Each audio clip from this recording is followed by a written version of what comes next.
हरे कृष्णा, राधे राधे। कैसे हैं आप सब लोग? आप सभी को प्रबोधिनी और देवउठनी एकादशी की बहुत बहुत शुभकामनाएं।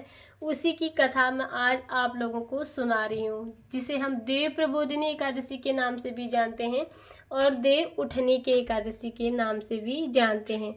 तो देव उठनी एकादशी की कथा इस प्रकार से है, आप लोग जरूर से सुनिए।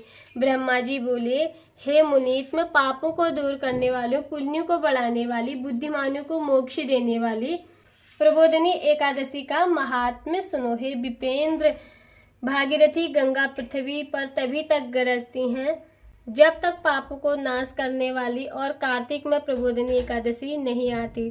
तीर्थ समुद्र सरोवर तभी तक गरजते हैं जब तक कार्तिक की प्रबोधिनी एकादशी नहीं आती। 1000 अश्वमेघ और राजसूय यज्ञ का फल मनुष्य को प्रबोधिनी के उपवास से मिलता है। नारद जी बोले, एक बार भोजन से, नक्त भोजन और उपवास से क्या पुण्य होता है, सो मुझसे कहिए। ब्रह्मा जी बोले, एक बार से एक जन्म का पाप, सायंकाल भोजन करने से 2 जन्म के पापों और उपवास में 7 जन्म के पापों का नाश होता है। हे पुत्र, सुमेरु और मंदरांचल पर्वत के समान पापों को भी ये एकादशी भस्म कर देती है। हजारों पूर्वों जन्मों के लिए ये दुष्कर्मों का जागरण करने से रुई के ढेर की तरह प्रबोधिनी एकादशी जला देती है। जो स्वभाव से विधि पूर्वक प्रबोधिनी एकादशी का उपवास करता है, उसको जैसा फल कहा है वैसा ही प्राप्त होता है। व्रत को बिगाड़ने वाला जो अधम ब्राह्मण पर स्त्री गमन करता है और उसके संतान नहीं होती, जो गुरु और ब्राह्मणों को अहंकार दिखलाता है, उसका पुण्य शीघ्र ही नष्ट हो जाता है और धन संतान नहीं होती। जो नीच मनुष्य साधु का अपमान करके प्रसन्न होते हैं और जो अपमान करने वालों को नहीं रोकते हुए अपने कुल का नाश देखते हैं, इसलिए जिससे संसार में निंदा न हो, ऐसा कोई बुरा काम नहीं करना चाहिए। अच्छे कर्म करने चाहिए जिससे धर्म नष्ट न हो। जो कोई मन में ये सोचते हैं कि हम प्रबोधन का व्रत करेंगे, तो ऐसा विचार करने से ही उनके 100 जन्म के पाप नष्ट हो जाते हैं। जो कोई प्रबोधिनी की रात्रि का जागरण करता है, वह बीते हुए वर्तमान और भविष्य के 10,000 कुल को विष्णु लोक में पहुंचा देता है। सब तीर्थों में स्नान करने और गौ सुवर्ण पृथ्वी का दान करने से फल नहीं मिलता, जो एकादशी के जागरण से फल मिलता है। जैसे मनुष्य की मृत्यु निश्चय है, वैसे ही धन का नाश भी निश्चय है। यह समझकर हे मुनि श्रेष्ठ, एकादशी का उपवास करना चाहिए। जो कोई विधि पूर्वक प्रबोधिनी एकादशी का उपवास करता है, उसके घर में त्रिलोकी के सब तीर्थ आ जाते हैं और वह ज्ञानी, योगी, तपस्वी और जितेंद्र हो जाता है। उसी को भोग और मोक्ष मिलता है। यह एकादशी विष्णु की प्यारी है और धर्म के सार को देने वाली है। इसका एक बार व्रत करने से मोक्ष का भागी हो जाता है। जो मनुष्य एकादशी का व्रत करके भक्ति से भगवान का पूजन करते हैं, उनके 100 जन्मों के पाप दूर हो जाते हैं। इस व्रत से भगवान को प्रसन्न करके दशों दिशाओं में प्रकाश करता हुआ मनुष्य विष्णु लोक को जाता है। यह पवित्र एकादशी धन धान्य को देने वाली और सब पापों को दूर करने वाली है। भक्ति पूर्वक इसका व्रत करने से कोई वस्तु दुर्लभ नहीं है। सूर्य चंद्र के ग्रहण में स्नान दान से जो फल होता है, उससे 1000 गुना फल एकादशी के जागरण से मिलता है। प्रबोधिनी के दिन स्नान दान, जप, होम, स्वाध्याय, भगवान का पूजन, इसमें जो कुछ भी किया जाए उसका करोड़ गुना फल हमें प्राप्त होता है। कार्तिक की एकादशी का व्रत न करने से जन्म भर किया हुआ पाप पुण्य वृथा है। हे मुने, कार्तिक में मधुसूदन जैसे शास्त्र की कथा वार्ता से प्रसन्न होते हैं, वैसे ही यज्ञ और हाथी आदि दान से नहीं होते। जो मनुष्य कार्तिक में विष्णु की कथा को पूरी अथवा उसका आधा अथवा चौथाई श्लोक कहते वो सुनते हैं, उसको 100 गौदान का फल मिलता है। हे मुने, कार्तिक के महीने में सब धर्मों को छोड़कर मेरे सामने बैठकर कथा कहनी और सुननी चाहिए।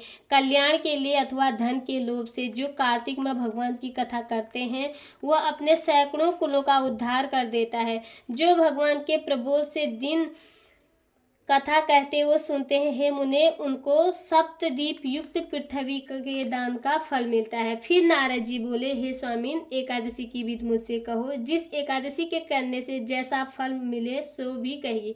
यह सुनकर ब्राह्मण बोले, हे द्विजोत्तम, एकादशी को प्रातःकाल उठकर दातून करके स्नान करें। नदी, तालाब, कुआं, बावड़ी अथवा घर में स्नान करके केशव भगवान का पूजन करें।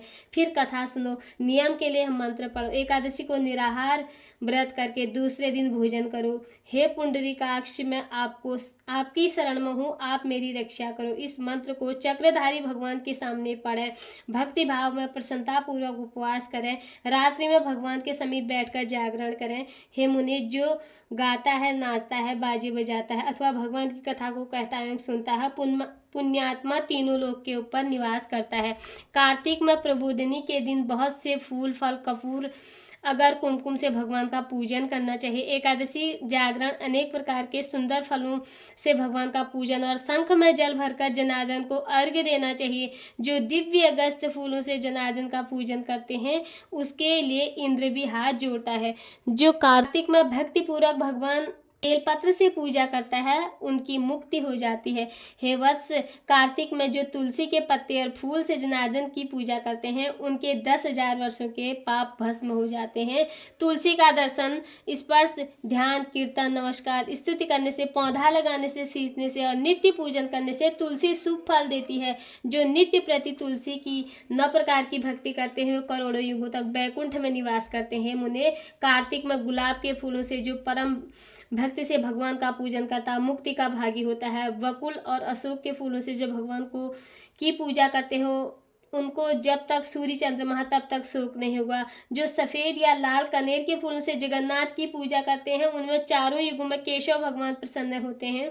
जो बड़भागी मनुष्य केशव के ऊपर आम का बोर चढ़ाते हैं उनको करोड़ों गोदान का फल मिलता है। जो दूब के अंकुर से भगवान का पूजन करते हैं उनको पूजा को सगुना फल प्राप्त होता है।